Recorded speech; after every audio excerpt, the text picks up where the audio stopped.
تو پہلی بات امام الرازی نے کہ اللہ آپ کو اپنا کہہ رہا ہے تو وہ معاف کیوں نہیں کرے گا آپ کو؟ اتنے پیار سے آپ سے اللہ سبحانہ تعالیٰ بات کر رہا ہے۔ نمبر 2، عبادی، عبد آپ کو پتہ ہے غلام کو بھی کہتے ہیں، اور عبد جو ہے یہ ایک بیچارگی کی سٹیٹ ہے، مسکنت کی سٹیٹ ہے، عاجزی کی سٹیٹ ہے، محتاجی کی سٹیٹ ہے۔ تو اللہ سبحانہ و تعالیٰ اپنے بندوں کو یہ امید دلا رہا ہے اور یہ بات باور کروا رہا ہے کہ مجھے پتہ ہے تم کس محتاجی سے، کس بیچارگی سے میرے پاس آئے ہو، اور تمہیں یہ کتنا تنگ کرتی ہے چیز، یہ ریگریٹ تمہیں کتنا تنگ کرتا ہے، یہ مجھے معلوم ہے۔ تو عبادی سے یہ امپلیکیشن بھی نکلتی ہے کہ تم انتہائی محتاجی کی سٹیٹ میں آئے ہو اور یہ مجھے بات پتہ ہے۔ تو دیکھیے اللہ تعالیٰ نے عبادی کا لفظ جو استعمال کیا اس میں ایک تو اپنائیت اور دوسرا اس میں یہ اکنالجمنٹ ہے کہ I know what you are going through, مجھے پتا ہے تمہیں کیا چیز تنگ کر رہی ہے اور تم کتنا محتاجی میں آئے ہو، کتنی بیچارگی میں آئے ہو۔ پوائنٹ نمبر 3، امام الرازی کہتے ہیں اللہ سبحانہ تعالیٰ نے کہا اسرفوا علی انفسہم، جنہوں نے اپنی جانوں پر ظلم کیا ہے اور حدیں پار کی ہیں۔ سبحان اللہ، اس میں کتنا گہرا نقطہ ہے۔ وہ کہتے ہیں کہ دیکھیے جب آپ نے کسی انسان کا کوئی نقصان کیا ہوتا ہے نا، یعنی آپ کی کسی سے لڑائی ہوئی، آپ نے گالم گلوچ کی یا ان کا کوئی حق مار لیا، تو انسانوں کے ساتھ جب بھی آپ معافی مانگیں گے تو ان کا بھی کوئی نہ کوئی نقصان ہوا ہوگا، آپ کا تو ہوا ہوگا، ان کا بھی کوئی نہ کوئی نقصان ہوا ہوگا کیونکہ وہ انسان ہے۔ اور جب آپ نے کسی دوسرے کا بھی نقصان کیا ہوا ہے، جیسے مجھ سے کوئی معافی مانگنے آئے تو میرے لیے تھوڑا سا شاید مشکل ہو کہ میں سوچوں کہ یار اس نے میرا اتنا نقصان کیا، میں نے اسے معاف کرنا ہے تو مجھے ذرا جہاد میں نفس زیادہ کرنی پڑے گی کیونکہ مجھے بھی نقصان ہوا ہے۔ اللہ تعالیٰ انسان کو کہتا ہے کہ اے میرے بندے، تو نے ظلم بھی اپنے اوپر کیا ہے، مجھے تو کوئی نقصان پہنچایا ہی نہیں، میں تجھے کیوں نہیں معاف کروں گا؟ آپ دیکھیں کتنا گہرا نقطہ امام الرازی نے بیان کیا کہ اللہ کہتا ہے کہ تو نے اپنی ہی جان پہ ظلم کیا ہے، مجھے تو کچھ نہیں ہوا۔ اللہ تعالیٰ کو کوئی نقصان پہنچا سکتا ہے، جب ہم اللہ کی کوئی بات نہ مانیں تو اللہ سبحانہ و تعالیٰ کو تو کوئی نقصان نہیں پہنچتا اس سے۔ تو اللہ گارنٹی دے رہا ہے کہ جب میرا نقصان ہی تو نے کوئی نہیں کیا، میں تجھے کیوں نہیں معاف کروں گا؟ اللہ اکبر، تو نے نقصان بھی اپنا کیا ہے، معافی بھی تو مانگ رہا ہے، تو تجھے کیوں نہیں معافی ملے گی؟ چوتھا پوائنٹ امام الرازی کہتے ہیں کہ لا تقنطوا من رحمت اللہ میں صریح الفاظ کے ساتھ نا امید ہونے سے منع فرمایا کہ دیکھو ہرگز مایوس نہ ہونا میری رحمت سے۔ پانچواں پوائنٹ من رحمت اللہ، آپ دیکھیے کہ یہاں پر یہ بھی کہا جا سکتا تھا عربی لینگویج کے مطابق لا تقنطوا من رحمتی۔ امام الرازی کہتے ہیں کہ یا عبادی، اے میرے بندوں کے ساتھ خطاب کے بعد کلام کا تقاضا یہ تھا کہ کہا جاتا لا تقنطوا من رحمتی کہ میری رحمت سے نا امید نہ ہو جاؤ، لیکن اللہ سبحانہ وتعالیٰ نے اپنا ذاتی نام جو کہ ہے اللہ کا ذاتی نام ہے، باقی صفاتی نام ہے، سب سے گریٹسٹ نیم ہے اللہ کا اللہ۔ امام الرازی کہتے ہیں اللہ سبحانہ وتعالیٰ نے اپنا ذاتی نام استعمال کیا، یہ نہیں کہا لا تقنطوا من رحمتی، یہ بھی ٹھیک تھا اگر یہی بات ہوتی لا تقنطوا من رحمتی میری رحمت سے مایوس نہ ہو، لیکن اللہ نے کہا کہ من رحمت اللہ کی رحمت سے مایوس نہ ہو۔ یہ پتہ ہے کیا ہے؟ یہ بالکل اسی طرح ہے کہ ایک بیٹا باپ سے یا ایک بیٹی باپ سے معافی مانگنے آئے، باپ کہے کہ میں نے تجھے معاف کیا، لیکن باپ کہے کہ میں نے اپنا نام لے، میں نے لیٹ سے عبداللہ نے سن آف فلانے نے تجھے معاف کیا، تو کتنی اپنائیت ہے اس میں اور کتنا ایمفسس ہے اس میں کہ وہ اپنا نام لے کر کہہ رہے ہیں کہ میں نے تجھے معاف کر دیا ہے بیٹا۔ اللہ سبحانہ تعالیٰ اپنا ذاتی نام استعمال کرتے ہوئے کہتے ہیں کہ اللہ کی رحمت سے مایوس نہ ہو جانا، میں گارنٹی دے رہا ہوں، اللہ گارنٹی دے رہا ہے کہ اللہ کی رحمت سے مایوس نہ ہو جانا۔ چھٹا پوائنٹ ان اللہ یغفر الذنوب جمیعا، امام الرازی کہتے ہیں یہاں پہ یہ بھی کہا جا سکتا تھا انہ یغفر الذنوب جمیعا، بے شک وہ تمام کے تمام گناہ معاف فرما دیتا ہے، لیکن اگین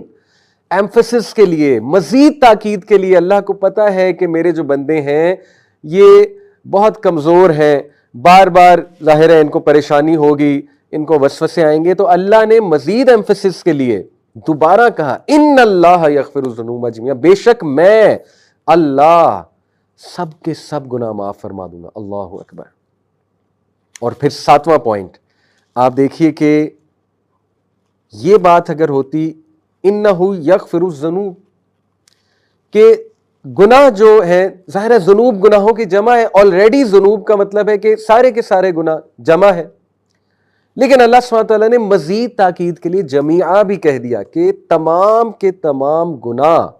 جمیعہ کے ساتھ مزید تاکید فرما دی کہ اللہ تعالیٰ توبہ کے ساتھ تمام گناہ حتیٰ کہ شرک اکبر جیسے گناہ کو بھی بخش دیتا ہے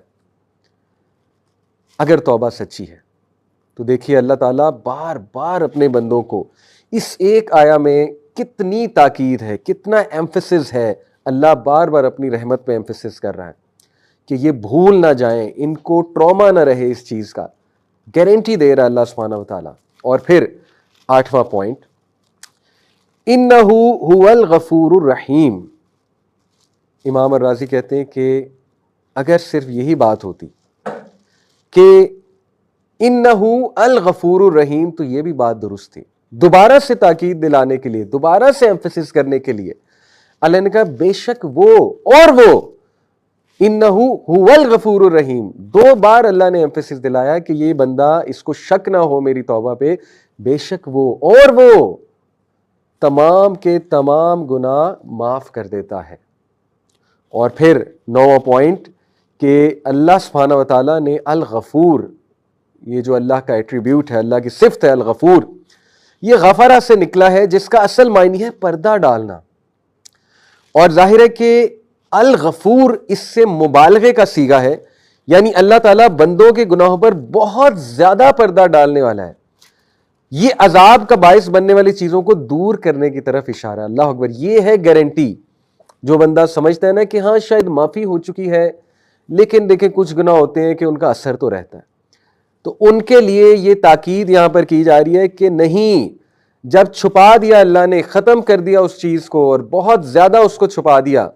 تو اس کا اثر بھی نہیں آئے گا تمہاری زندگیوں پر۔ کیوں یہ سوچتے ہو کہ 10 سال پرانا کیا گناہ اس کی سزا آج مل رہی ہے؟ بھائی کتنی بار توبہ کر چکے ہو، کتنی بار اللہ سبحانہ تعالیٰ سے معافی مانگ چکے ہو، لیکن معافی خالص ہونی چاہیے، توبہ خالص ہونی چاہیے، دوبارہ نہیں پلٹنا اس گناہ کی طرف۔ ہاں حدیث میں، صحیح مسلم کی حدیث سے یہ اشارہ بھی ملتا ہے کہ کبھی کبھی ایک انسان ایک گناہ میں اس طرح پڑ جاتا ہے کہ وہ ریپیٹ کرتا ہے اس گناہ کو، لیکن بار بار سچی توبہ کرتا ہے، توبہ اس کی خالص ہوتی ہے، اللہ تعالیٰ اسے ہر بار معاف فرماتا ہے۔ لیکن جان بوجھ کے گناہ کی طرف جانا یہ خطرناک بات ہے۔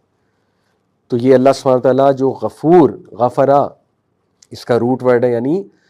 پردہ ڈال دیتا ہے، اور الغفور مبالغے کا صیغہ ہے کہ اللہ تعالیٰ ہر گناہ پہ پردہ ڈال دے گا تمہارے۔ اور پھر الرحیم، رحم سے مبالغے کا صیغہ ہے، اور یہ کہ وہ بے حد رحم کرنے والا ہے۔